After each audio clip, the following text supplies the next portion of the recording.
Hi everybody, this is Brian Corkle and I'm here to give you my presentation today on school improvement and leadership in Nebraska rural school districts. This was part of my EDL Practicum. I had the pleasure of visiting both Crofton Community Schools in northeast Nebraska as well as West Holt Public Schools in north central Nebraska as a part of this experience, and I enjoyed the time a great deal. They're tremendous school districts with great leadership and great examples for me to learn from. So I hope you enjoy this presentation. My first learning goal was to better understand the school improvement process, and as you'll see here in just a second in this presentation, I had a tremendous opportunity to do that. I've been a member of the school improvement team throughout the course of the EDL experience thus far, and it's been an exciting ride through all of that. There's been a tremendous, it's felt a lot of times like, absorption by fire hose, but I've come a long way since the very beginning in understanding the process and everything that's involved, and this experience that I had between Crofton and West Holt did nothing but enhance that over the course of things. My second learning goal was to experience the tenets of educational leadership in a new setting and learn from the examples that I observed. As I mentioned previously, both of these districts have tremendous leadership and provided me with ample opportunities to see this. I spent a lot of time reflecting after I had a chance to visit the schools and thinking about the ways that we could incorporate some of the things that we saw there at each district into the happenings in our own school district. So again, another tremendous experience and of great value. I had a unique opportunity at Crofton Community Schools. I was asked to be a part of the external visitation team by our team leader, Amy Shane, who also happens to be my school superintendent. Along with two other individuals, the four of us made our way to Crofton in the beginning of March, and we had the opportunity to look through Crofton's Community Schools school improvement plan, observe their facilities, their students, as well as their faculty in a day in the life of folks that are stakeholders in that district.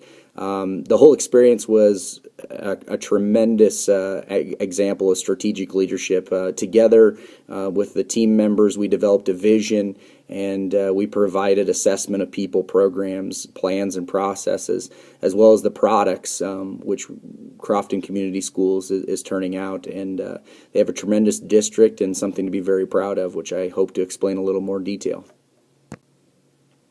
One of the key tenets of the school improvement process that I learned in my journey, of course, was the fact that it is a continuous process. It really has no beginning and no end.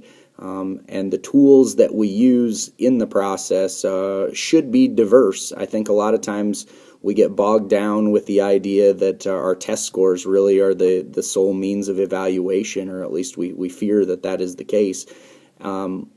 As we evaluated Crofton Community Schools, that was one of the recommendations that we gave, that they used a variety of assessments pieces, whether they be obviously our test scores, MAPS data, NISA data, that kind of thing, as well as DIBELS and some of those other assessments utilized in the elementary.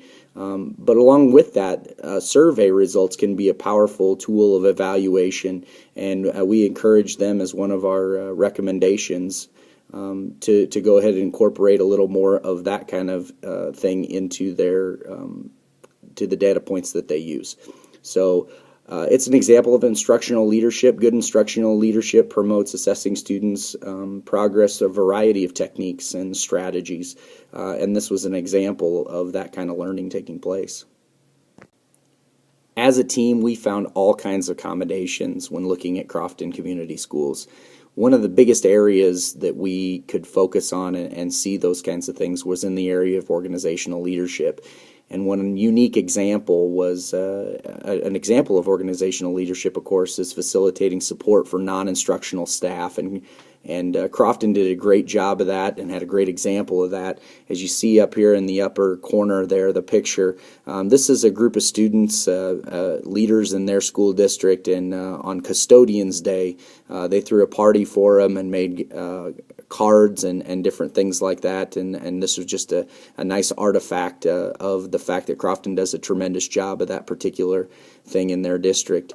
Beyond that, Crofton's obviously well known for their athletic prowess. They have been tremendous winners of the U.S. Bank President's Cup there with the NSAA. But moreover, their band program is absolutely amazing. They host a Battle of the Bands, which is not only great for their own students, but also promotes the arts in Northeast Nebraska.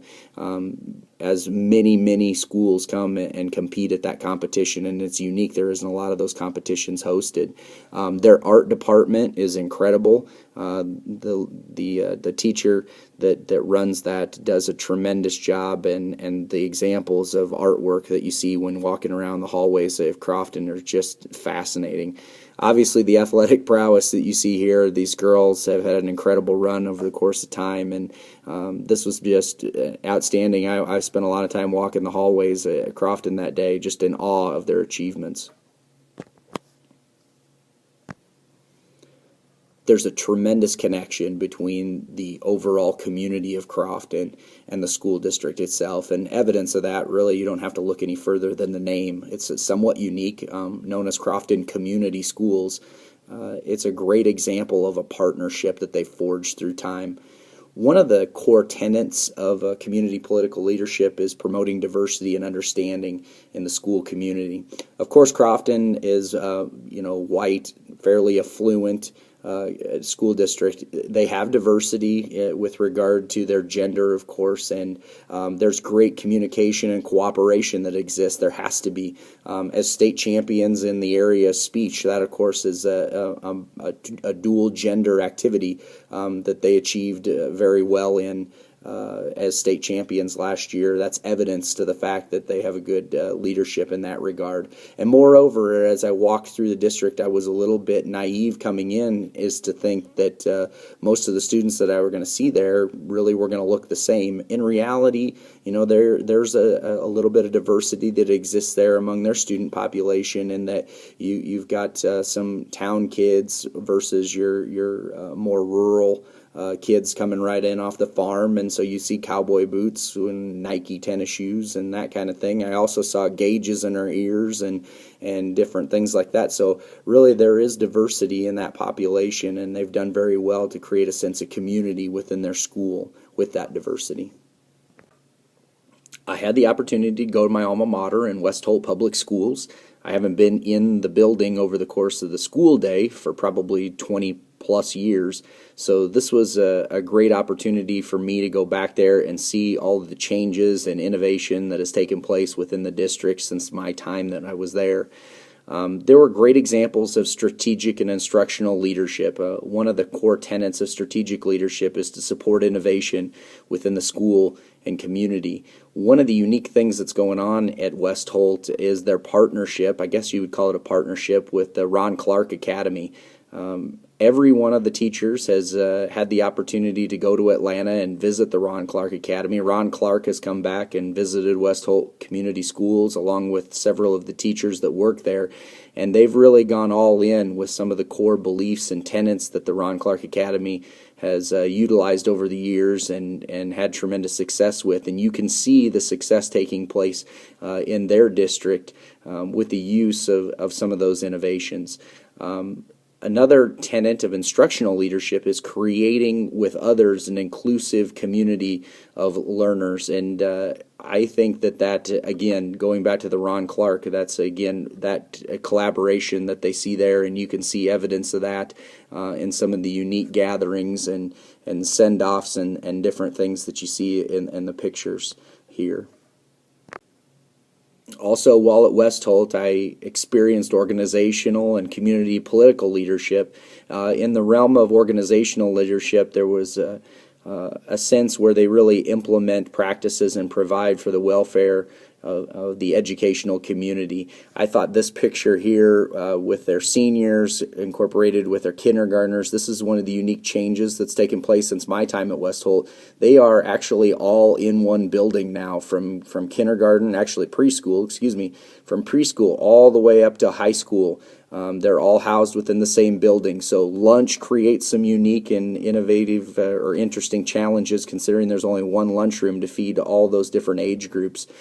and they do have some other challenges that go along with that, but it's not just challenges that you experience when you have that kind of cohesiveness or togetherness that they see there. If you go back to the previous slide and saw the unique send-off that they were able to give there for their athletes that were headed to the state tournament, or the opportunities to do pictures like you see here, you really see that kind of thing taking place. In the realm of community political leadership, you can see one of the core tenets there is to develop a relationship with community agencies, and one of the best examples of that is they have a great relationship. Most everybody in the state is aware of Team Jack. Team Jack has roots in Atkinson and the community there. Jack is a student at West Holt Public Schools along with his two sisters, and they've have a unique partnership and relationship there. There's tremendous number of fundraisers and innovative activities and all kinds of things that the students are able to be a part of with that organization, and the different fundraising activities that take place within the community of Atkinson that the school gets to be a part of. So it's a tremendous school district, one I'm proud to be an alumni of, and one where innovation continues to this day. With my visit to the school districts complete, as I re-examine my learning goal of better understanding the school improvement process, I recognize that a lot like the school improvement process, it's a continuous cycle. I will never really fully grasp the school improvement process because it evolves and changes, not just the rules, but the process is unique every time that it's re-experienced. But this opportunity has been a tremendous asset to me and my growth as a leader, and I look forward to what lies ahead in that area.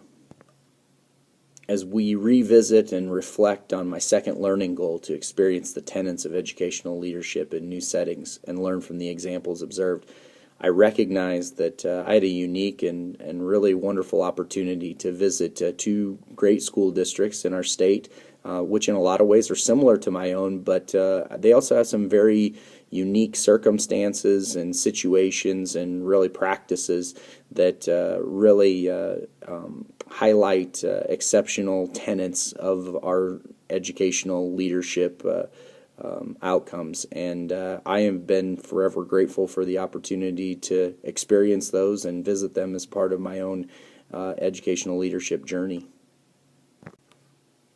Well, this concludes my presentation. I appreciate you taking the time to watch, and as I sign off, I wish you all the very best.